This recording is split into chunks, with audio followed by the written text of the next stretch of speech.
The break room coffee tasted like it had been filtered through a gym sock that saw action in Desert Storm.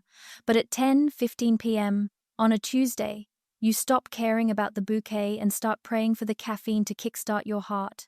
I've been the lead systems architect at Verycore Logistics for 9 years.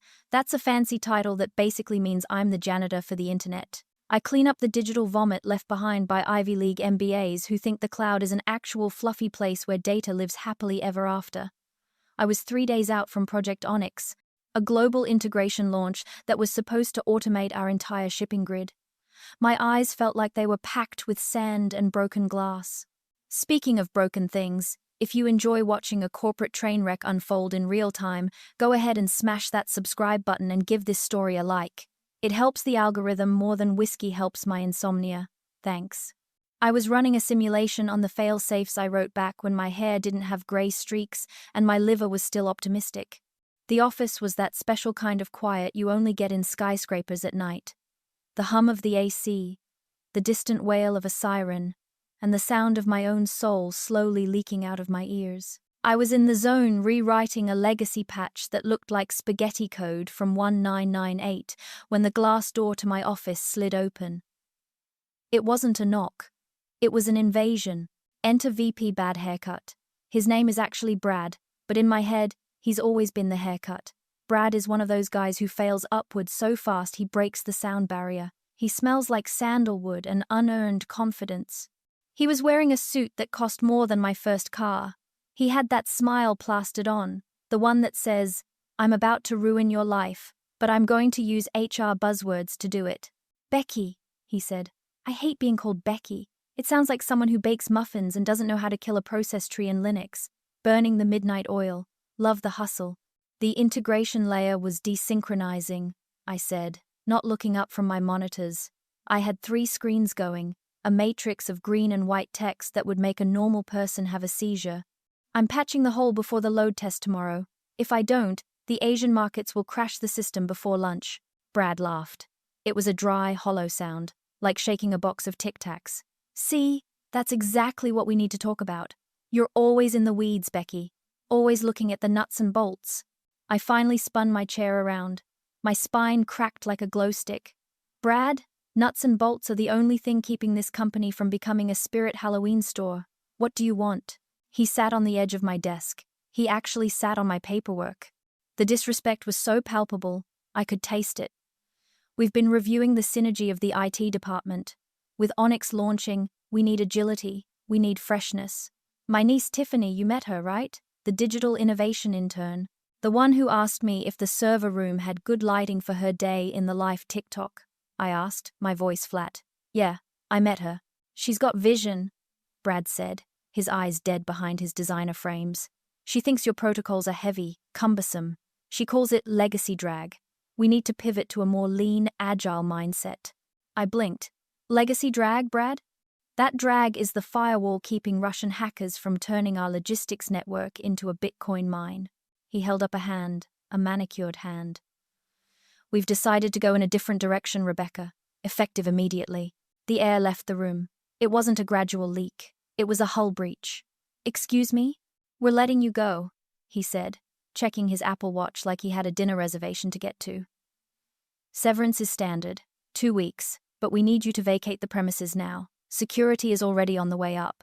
"You're firing me," I said, the words tasting like copper. 3 days before the biggest launch in company history, because your niece thinks my code isn't vibey enough. It's about culture fit," Brad said, standing up and smoothing his jacket. "You're too slow, Rebecca. You double-check everything. You build redundancies for redundancies. Tiffany, she moves fast. She breaks things to fix them. She's going to break the company," I whispered. My hands weren't shaking. That's the funny thing about rage. It steadies you. It turns your blood into ice water. "Larry will escort you out," Brad said, gesturing to the door where Larry, our night shift security guard, was standing. Larry looked like he wanted to vomit. He knew me. He knew I brought him donuts every Friday. He looked at his shoes. "I need to document the patch," I said, reaching for the keyboard. "Don't touch the equipment," Brad snapped. His voice lost the corporate sheen for a second. Company property. Tiffany is taking over the lead at 8 a.m. She'll handle the integration. I stood up. I'm not a tall woman, but I've been told I have the presence of a pissed-off badger. I grabbed my purse. I grabbed my pack of Marlboro Reds from the desk drawer. My one vice usually reserved for the roof, but tonight I didn't care. Tiffany, I said, letting the name roll around my mouth like a curse word. The girl who thinks python is a type of snake at the zoo. She completed a 6-week boot camp, Brad said defensively. She's certified agile.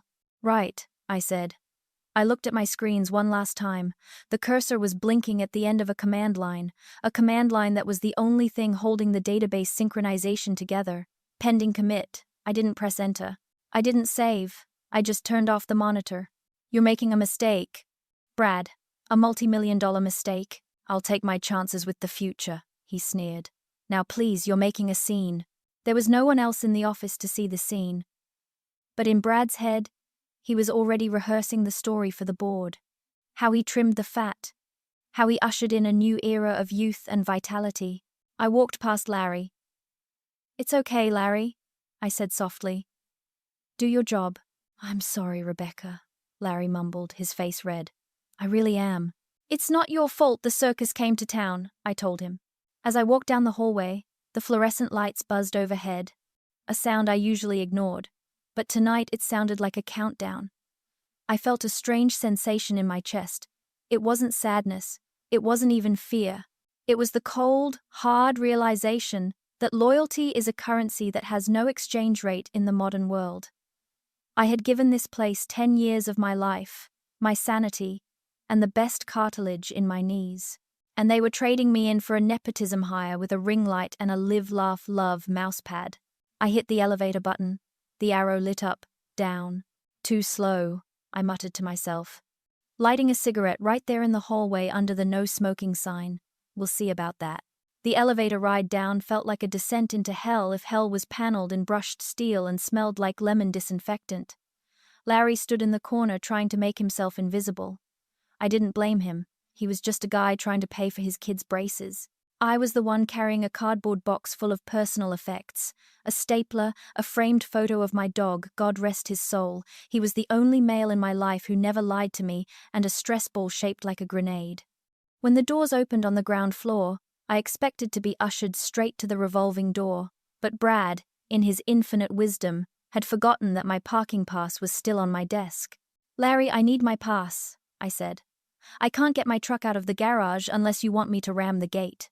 Larry looked panicked. I can go get it. I'll go, I said. I left it right next to the server keys. We went back up. This time, the elevator opened to a different scene.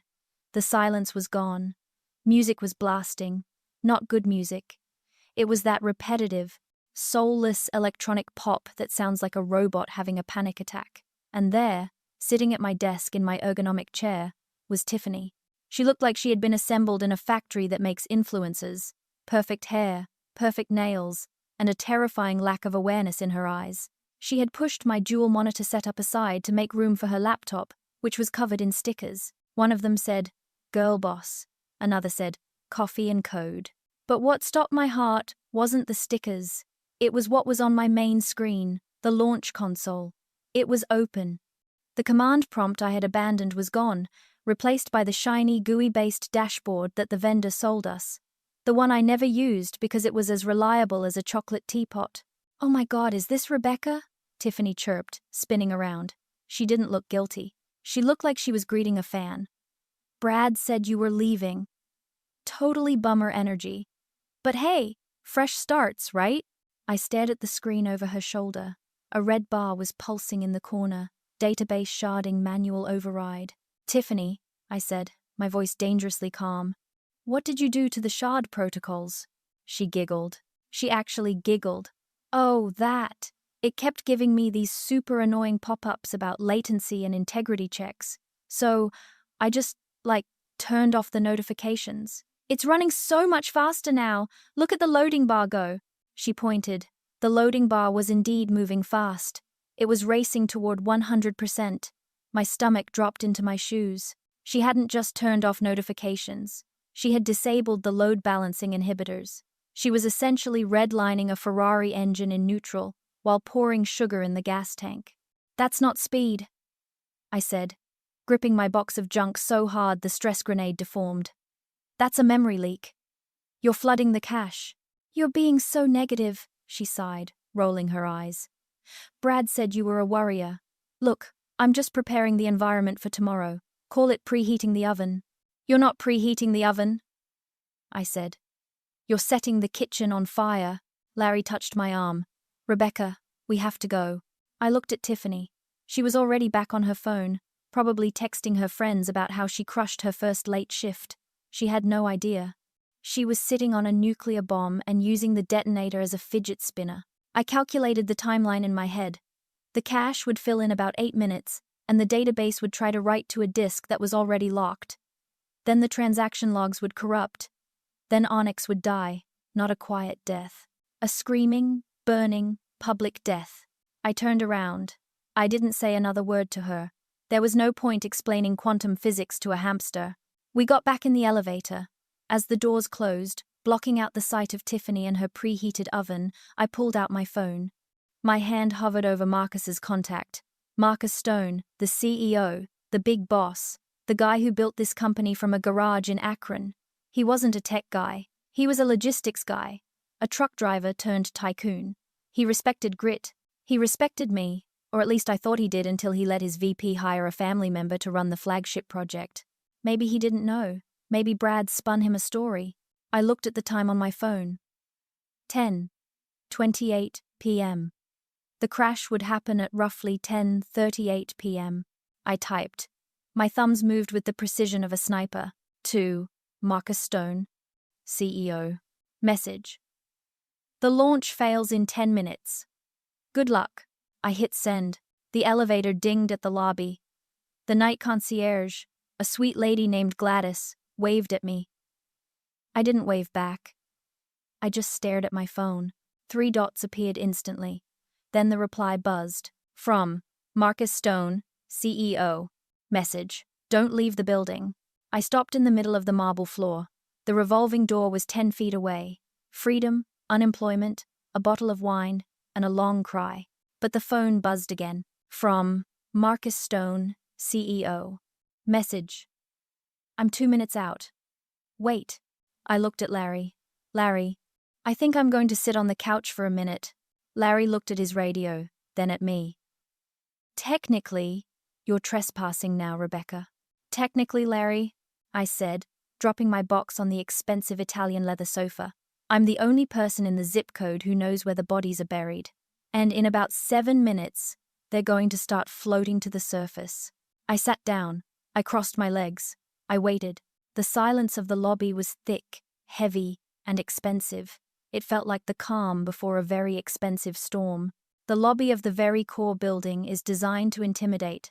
High ceilings, abstract art that looks like twisted metal, a silence so profound you can hear the fluorescent lights humming a dirge for your career.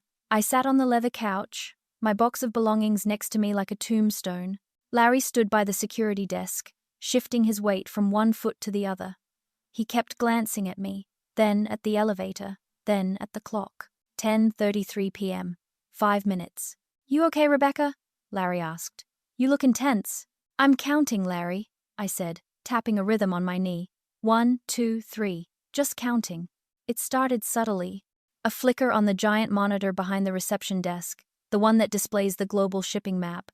Usually, it's a beautiful web of green lines connecting continents, pulsing with live data. At 10:34 p.m., the green line stuttered. Gladys, the night receptionist, frowned. She tapped her keyboard. That's weird, she muttered. My email just froze. I didn't say anything. I knew exactly why her email froze. Exchange Server shares a back-end storage cluster with the logistics database. It's a flaw I pointed out 3 years ago. Brad said fixing it was too expensive. Well, Brad, hope you like communicating via smoke signals. At 10:35 p.m., the phone started. It wasn't a ring, it was a unison shriek. The entire switchboard lit up like a Christmas tree in a house fire. Gladys jumped. What in the world? She picked up a line. Very core logistics. Hello?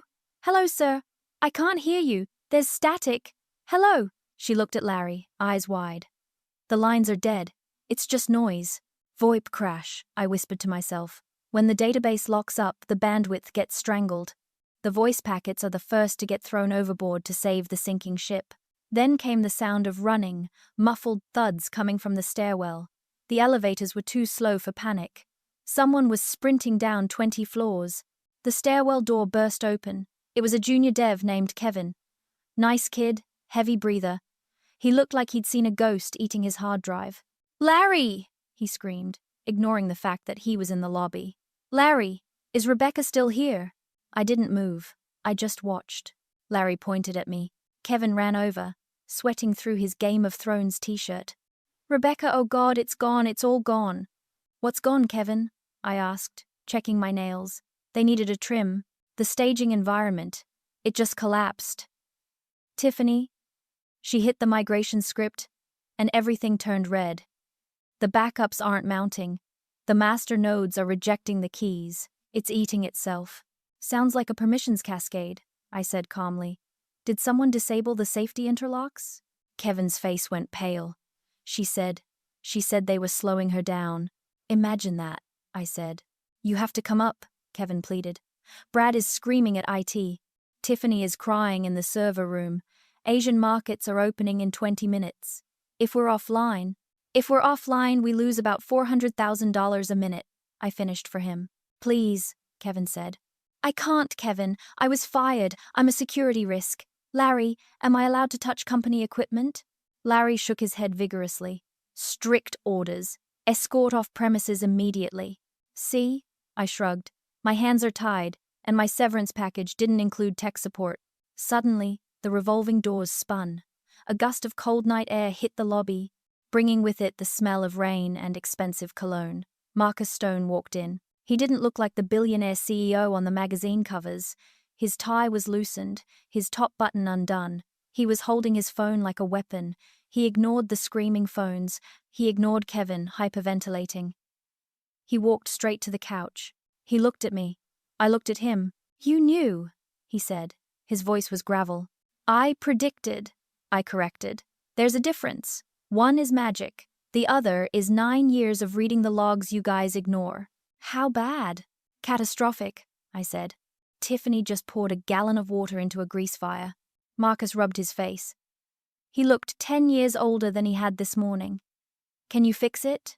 I stood up. I picked up my box. "That depends, Marcus. Are we talking about the servers or the glitch that caused them?" "The glitch?" he asked. "The glitch named Brad," I said. "The virus named Tiffany." The silence in the lobby returned, heavier this time. Even the phones seemed to pause to listen. "Walk with me," Marcus said. He didn't wait for an answer. He turned toward the private executive elevator. I looked at Kevin. "Don't worry, Kev. I'm going to see the wizard." I followed Marcus. The ascent began. But this time, I wasn't going to the execution. I was the executioner. The executive elevator is different. It doesn't hum, it glides. It has real wood paneling and smells like vanilla and power. Marcus stood with his back to the corner, watching the floor numbers climb. He wasn't looking at me. He was watching the digital display like it was a ticking bomb timer. "You texted me 10 minutes, Marcus said, breaking the silence. "You were off by 30 seconds. "I didn't account for the lag in the lobby Wi-Fi," I replied dryly. "My bad. Brad told me you were burnt out," he said, turning to face me. "Said you were resisting the new architecture. He said you were legacy dead weight." "Brad thinks cloud computing means he can vape in the server room," I said. I reached into my purse and pulled out a small, battered moleskin notebook. It was stained with coffee and held together by a rubber band. "I'm not burnt out, Marcus." I'm the only one who bothered to read the manual. The elevator doors opened onto the executive floor. Chaos was audible even here, muted by thick glass walls. People were running down the halls with laptops. A printer was making a sound like a dying goose. Marcus ushered me into his office, a glass box overlooking the city. He slammed the door, cutting off the noise. "What do you know that they don't?" he asked. "Everything that works," I said. I tossed the notebook onto his mahogany desk. It landed with a heavy thud. "What is this?" "That is the Onyx risk assessment I tried to present to Brad 3 weeks ago. He said he used the meeting time to talk about synergistic branding for the loading docks. Marcus opened the book. His eyes scanned the pages. My handwriting is chicken scratch, coded shorthand, brutal. Page 4. I directed. Estimated failure point. Load balancing. Cause. Nepotism hire disabling safety protocols to improve UI latency. Result. Total cascade failure of the SQL cluster. Marcus flipped to page 4. He read it. He looked up. His face was unreadable. You predicted Tiffany would disable the safeties. I predicted an untrained user with admin privileges would choose speed over stability. I said. Tiffany was just the variable in the equation. It could have been a trained monkey. Honestly, the result would be the same. He closed the book. The system is down, Rebecca. The dashboard is black. The Asian distribution centers are pinging us and getting 404 errors. We have trucks sitting at docks in Shanghai with no routing data. The drivers are idling. The perishables are perishing. I know, I said. I built the routing tables. I know exactly what happens when they go dark. The frozen goods thaw in 4 hours. The pharmaceuticals, 2 hours before temperature variance flags them as waste. You're looking at about $50 million in spoiled inventory by sunrise. Marcus walked to the window. He looked out at the city lights. Brad said Tiffany was a prodigy. He showed me her credentials. He showed you a certificate from a website that also sells ordained minister licenses, I said. Marcus, you built this company on logistics. You know that if you put diesel in a gasoline engine, it dies. You let Brad pour sugar in the tank because he's your wife's cousin. He stiffened. That's a low blow. I'm unemployed, I said. I don't have to be polite anymore. I have to be right. And right now, I'm the only person in this building who knows how to flush the fuel lines. He turned back to me. Fix it. No. I'll double your salary. No. Triple and a bonus. Whatever you want. I laughed. It was a rusty sound. Marcus, you don't get it. This isn't about money. You let them humiliate me. You let them walk me out like a criminal because I was too slow. You let a child play with a loaded gun because she had the right last name. What do you want? He asked. Desperation was leaking through now. I looked at the clock on his wall. 10:45 p.m. I want the gun, I said. And I want the people who gave it to her gone. You want me to fire Brad and Tiffany? Immediately, publicly, tonight, before I type a single line of code. Brad is the VP of operations. I can't just, then buy a lot of ice? I cut him off. Because those trucks in Shanghai are getting warm. Marcus stared at me. He was calculating. He was a businessman. He was weighing the cost of a lawsuit from Brad against the cost of the entire company imploding. I need access, I said. Total root access. No oversight, no agile meetings. And I need them out of the building now. He looked at his phone. Another alert. Stock value pre-market dip warning. Okay, Marcus whispered. I didn't hear you, I said. Okay, he shouted. Do it. Fix it. I'll handle Brad and Tiffany. Her too. Just save the launch. I picked up my notebook. Get me a terminal and get me some coffee that doesn't taste like ass. Marcus moved fast when he had to. He grabbed his desk phone. The landline was the only thing still working reliably. He barked an order to security. Code red. Executive override. Restore credentials for user ID. R. Miller 01. Authorization code. Alpha Zulu 9. He hung up and looked at me. You're live. Not yet, I said, standing my ground. I need the room. What room? The war room. The main server hub. And I need it empty. I don't work with an audience. Especially not an audience that thinks Control-Alt-Delete is a hacking tool. Fine, Marcus said. Let's go. We left his office. The hallway was a scene from a disaster movie. People were huddled in groups, whispering. Some were crying. The smell of fear was stronger now, acrid and sharp. We reached the double doors of the IT command center. Through the glass, I could see them. Brad was red-faced, screaming at a wall of monitors that were all displaying critical error messages. He was flailing his arms, looking for someone to blame. Tiffany was sitting in the corner, holding her knees, sobbing into her girl boss hoodie. The rest of the team, Kevin, Sarah, the other devs were standing back, terrified to touch anything, lest they be blamed for the crater. Marcus pushed the doors open. The air conditioning in the server room is kept at a crisp 68 degrees, but it felt like an oven in there. "Brad!" Marcus's voice boomed. Brad spun around. Relief washed over his face when he saw the CEO, then curdled into confusion when he saw me. "Marcus, thank God we've been hacked. It's a cyber attack. I was just telling the team this has Russian signature written all over it." And then, he pointed a shaking finger at me. "Why is she here?" "I had her removed." "She's here because you're an idiot, Brad," Marcus said, his voice deadly quiet. The room went silent. The only sound was the whir of the cooling fans working overtime to cool down processes that were locked in infinite loops. "Excuse me," Brad sputtered. "You're relieved of command," Marcus said. "Get out." "Marcus, you can't be serious. This is a crisis. We need leadership. We need a surgeon," Marcus said. "You're a butcher." He turned to Tiffany. "You two, out." Tiffany looked up, mascara running down her cheeks. "But Uncle Brad said I could fix it. I just need to reboot the—" "If you touch one more button," I stepped forward, my voice cutting through the air like a serrated knife. "I will personally make sure you never work with anything more complex than a toaster for the rest of your life." Tiffany shrank back. "This is insane," Brad yelled. "You're trusting her? The one we just fired for incompetence?" "I fired her because you told me she was slow," Marcus said. "Turns out she wasn't slow, she was careful. There's a difference. Now get out before I have Larry drag you out." Brad looked at Marcus, then at me. He saw the notebook in my hand. He saw the look in my eyes. He realized, perhaps for the first time, that his MBA buzzwords had no power here. This was the engine room, and he was just a passenger. "You'll hear from my lawyer," Brad spat. "And you'll hear from the shareholders," Marcus countered. "Go." Brad stormed out, grabbing Tiffany by the arm. She was still wailing about her reputation. The door swung shut behind them. I looked at the team. Kevin, Sarah, Mike. They looked like hostages who had just been liberated. "All right?" I said, dropping my purse on the nearest desk. "Show's over.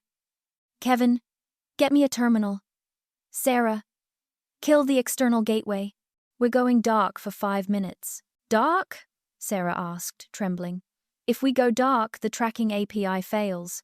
"It's already failed, Sarah," I said, rolling up my sleeves. "We need to stop the bleeding before we can stitch the wound. Cut it." Sarah nodded and typed furiously. I sat down at the main console, the one Tiffany had abandoned. It was still warm. I pulled a disinfectant wipe from my pocket. I always carry them. Keyboards are gross, and wiped the keys. "Marcus," I said, not looking back, "you might want to cover your ears. I'm about to violate about 14 corporate policies to bypass the lock." "Just fix it," Marcus said from the doorway. I cracked my knuckles. I lit a cigarette. "You can't smoke in here," Kevin squeaked. "The halon system."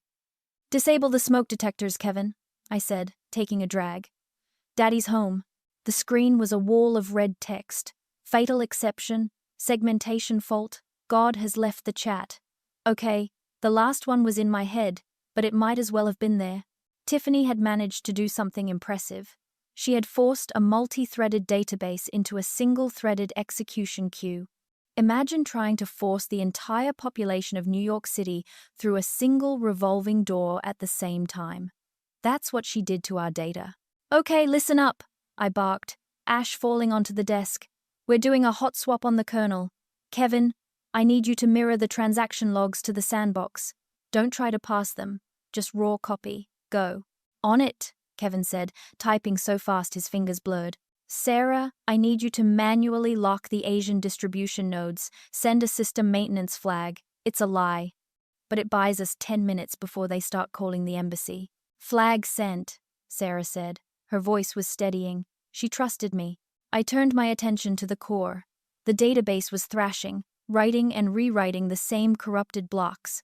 I had to kill the brain to save the body. I opened the command terminal, the black screen with the white cursor. My old friend. "Sudo kill -9-1, Mike said from behind me. "You're killing the root process. That's suicide." "It's a defibrillator," I muttered. "Clear." I hit enter. The screens went black. All of them. The hum of the servers dropped in pitch as the fans spun down. The room fell into a terrifying silence. Did we just delete the company?" Kevin asked, his voice high. "Wait for it," I said, taking a long drag. 3 seconds? 4 seconds? Come on, you piece of junk, I whispered. I wrote you better than this. Suddenly, a single line of green text appeared on the main screen. System reboot initiated, checking integrity, legacy protocol found. Rebecca is paranoid, V2, 0. What is that? Marcus asked, stepping closer. That, I said, pointing at the screen with my cigarette, is the bloat Brad wanted to get rid of. It's a ghost image of the system I stash in a hidden partition every 6 hours. It's slow to create, which is why the system lags sometimes. But it's immutable. You backed up the whole architecture. I backed up the soul of the machine, I said. Tiffany couldn't delete it because she didn't know how to look for hidden partitions in a Linux environment. She's a Windows girl. The screen began to scroll faster, green text cascading like a waterfall. Restoring tables, 10%. Restoring tables, 40%. Restoring tables, 85%. Kevin, get ready to reopen the gateway on my mark, I said. When this hits 100%, we're going to have a tidal wave of pending requests. Brace the load balancer. Ready, Kevin said. Restore complete. System online. Now, I yelled. Kevin hit the key. The screens lit up. The map of the world flickered back to life. The red lines turned yellow, then green. The graph showing pending orders spiked vertically, then leveled off as the system chewed through the backlog. The room exhaled. It was a collective, physical release of tension. We're stable, Sarah said, sounding like she might cry. Pings are returning normal. Latency is better than before. Because I flushed the cache while I was down there, I said, crushing my cigarette into an empty soda can. Like unclogging a toilet. Sometimes you got to get your hands dirty. I spun the chair around to face Marcus. He was staring at the screen, mouth slightly open. You saved it, he said. I didn't save it, I corrected. I just restored the factory settings, the settings I designed. The trucks, he asked. Are they getting their data now? I said Shanghai is loading. You lost maybe 10 minutes of operational time, and a little bit of dignity. Marcus looked at me. Rebecca, don't thank me, I said. And don't offer me a raise yet. I'm not done. Not done? What do you mean? The system is fixed. The system is fixed, I said, standing up. But the company is still broken. We need to talk about the glitch that caused this. And I don't mean the code. I grabbed my purse. Where are you going? Kevin asked. To the boardroom, I said. I assume you're calling an emergency meeting, Marcus. Marcus nodded slowly. Yes, I am. Good, I said. Because I have some conditions for my continued employment, and they involve a lot of paperwork. The adrenaline crash after a system restore is a physical thing. My hands started to shake just a little. I hid them in my pockets. We walked to the boardroom on the top floor. This wasn't the glass box office. This was the long table where they decided who lived and who died. Brad was waiting in the hallway. He hadn't left. Of course he hadn't. Cockroaches don't leave just because you turn the lights on. They just scramble for a new shadow. Tiffany was with him, fixing her makeup in her phone camera. Marcus, Brad stepped forward, his tie straightened, his manager mode re-engaged. Look, I've been making calls. I have a team from Deloitte ready to come in and do a full audit. We can spin this as a planned stress test gone wrong. The market doesn't have to know about the outage. A planned stress test? I laughed. It echoed in the marble hallway. Brad, you don't stress test a live environment during a global launch. It's like testing airbags by driving into a wall with your family in the car. You're not an executive, Rebecca, Brad sneered. You don't understand the optics. I understand that the logs show a user named Tiffany. Sparkle executed a drop table command because she thought the table was cluttered, I said. Is that the optic you want to present to the shareholders? Tiffany looked up. I didn't drop it. I just hid it. Honey, I said. Leaning in close, she smelled like vanilla vape juice and delusion. In SQL, drop means delete. You didn't hide the furniture. You burned the house down. Marcus walked past them, pushing the heavy oak doors open. Inside, all of you. We sat. Marcus at the head. Brad and Tiffany on the left, me on the right, alone. Explain, Marcus said. He didn't look at Brad. He looked at me.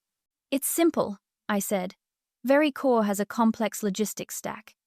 It's old, it's heavy, but it's robust. It relies on a series of checks and balances, protocols I put in place to prevent data collisions. Brad called these bottlenecks. Tiffany called them bad vibes. They were slow, Tiffany protested. The interface took like 3 seconds to load. Those 3 seconds, I said, my voice low and dangerous, are the system verifying that the container going to Tokyo doesn't contain the radioactive isotopes meant for a medical lab in Berlin.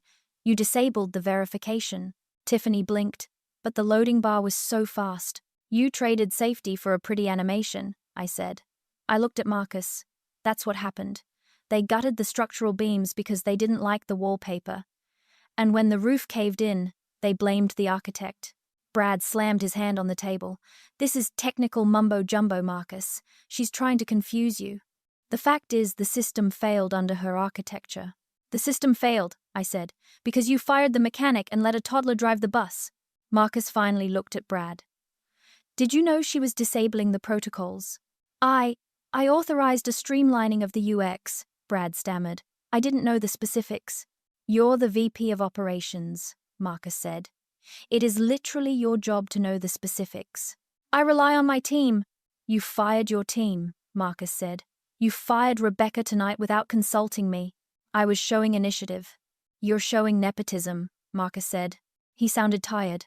Rebecca, what's the damage? Data is restored, I said. But the trust, that's gone. The logs are there.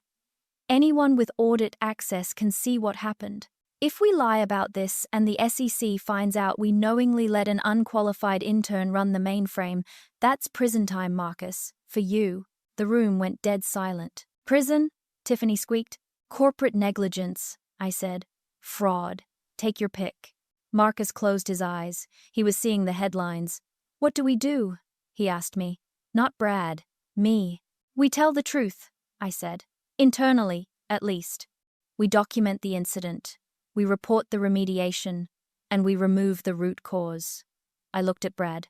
The root cause, I repeated. We can handle this quietly, Marcus said, leaning forward. Brad takes a sabbatical. Tiffany goes back to school. We issue a press release about a minor hardware malfunction. I sat back in the leather chair. It was comfortable. Too comfortable. It was the kind of chair that made you forget what it was like to stand on concrete for 12 hours. No, I said. Rebecca, be reasonable. Brad has been with me for 15 years. His wife is my wife's sister. I don't care if his wife is the Pope, I said. If he stays, I go, and if I go, the system goes with me. You wouldn't, Brad challenged. You need this job. You're 45. Who's going to hire a legacy architect in this market? I smiled. It wasn't a nice smile. Brad, in the last hour, I've had 3 recruiters hit me up on LinkedIn because the rumor mill is already churning. But that's not the point. The point is, I know where the trapdoors are. I built them. You keep me and I keep them shut. You lose me, well, things tend to break when I'm not around to oil them, as we just saw. Marcus looked at Brad. He saw the sweat on his forehead. He saw the incompetence radiating off him like heat lines on a highway. And Tiffany, Marcus asked. She's a liability, I said. She has admin access. She doesn't understand. She has to go. Completely. NDA signed, laptop wiped, badge melted. This is unfair, Tiffany cried. I was just trying to innovate. Innovate on your own time, I said. This is a billion-dollar supply chain, not a sandbox. I pulled a folded piece of paper from my pocket. It wasn't a contract. It was a napkin I'd written on in the lobby while waiting for the crash. Here are my terms, I said, sliding it across the polished wood. Marcus picked it up. He read it. 1. Immediate reinstatement of Rebecca Miller as CTO Chief Technical Officer. 2. Full autonomy over all hiring and firing within the IT division. 3. Immediate resignation of Brad Johnson and Tiffany Johnson. 4. Public acknowledgement to the internal staff of the error. 5. Double the salary and a designated smoking area on the roof. Marcus looked up. CTO. That's a board-level appointment. You have a board meeting in the morning, I said. I suggest you add it to the agenda, or I can present my own agenda item. Why the shipping containers stopped moving. You're blackmailing me, Marcus said. But there was no anger in his voice, just resignation. He knew I was right. He knew he needed a mechanic, not a mascot. I'm negotiating, I said. That's what executives do, right? Leverage. Marcus looked at Brad. I'm sorry, Brad. Marcus. Brad stood up. You can't let her dictate terms. She's basically a janitor. She's the janitor who just cleaned up your mess, Marcus said. Draft your resignation, effective immediately. Brad turned purple. He looked like he was going to explode. He pointed a finger at me. You miserable. Careful, I said, lighting another cigarette. I knew I wasn't allowed to smoke in the boardroom. I dared him to stop me. You don't want to burn bridges. I might be the only one who can give you a reference for your next job, assuming you want to work in. I don't know. Dairy entry? Brad grabbed his jacket and stormed out. Tiffany followed, looking at her phone, probably deleting her day in the life video. I looked at Marcus. Do we have a deal? He looked at the napkin, looked at the smoke curling up from my cigarette. Welcome back, Rebecca, he said. The emergency board meeting at 9 a.m. was a sterile affair. Men in grey suits sat around the table, drinking sparkling water and looking concerned. Marcus sat at the head. I sat at his right hand. I wasn't wearing a suit. I was wearing my hoodie and jeans. I didn't care. I was the one holding the keys. The incident last night has been contained, Marcus told them, thanks to the quick action of our new CTO, Rebecca Miller. He gestured to me. The heads turned. They didn't see a middle-aged woman with coffee stains on her sleeve. They saw the firewall. They saw the insurance policy. Miss Miller, the chairman of the board said, can you assure us this won't happen again? I can assure you, I said, my voice raspy from a night of chain-smoking and coding, that as long as I'm running the architecture, nobody touches the core without my fingerprint. We're moving back to a stability-first model. No more vibes, just math. They nodded. They liked math. Math made money. And the personnel issues? The chairman asked. Resolved, Marcus said quickly. We've restructured the leadership. Restructured? That's a nice word for threw the trash out. I walked out of that meeting with a new title, a salary that looked like a phone number, and a key card that opened every door in the building. I went back down to the server room. The team was there. Kevin, Sarah, Mike. They were working quietly. The panic was gone. The hum was back. That steady, rhythmic drone of a healthy data center. It's a sound better than any symphony. Hey, boss, Kevin said. I removed the girl boss stickers from the monitor. Used Gugon. Good work, Kevin, I said. Now patch the Exchange server, properly this time. I walked to my office, my real office. I closed the door. I sat in my chair, the one with the busted lumbar support. I'd buy a new one tomorrow. Herman Miller, the expensive kind. I pulled up the logs one last time. Everything was green. The world was moving, trucks were rolling, ships were sailing, and nobody knew that for 10 minutes, the entire global economy had held its breath because a 2-year-old wanted to make a TikTok. I opened my desk drawer. I pushed aside the stress grenade. I pulled out a small bottle of bourbon I kept for emergencies. This wasn't an emergency. This was a celebration. I poured a shot into my World's Hashone Coda mug. I put on my headphones. I didn't play music. I opened YouTube and found a video. Danny DeVito eating an egg 10-hour loop. Don't ask me why.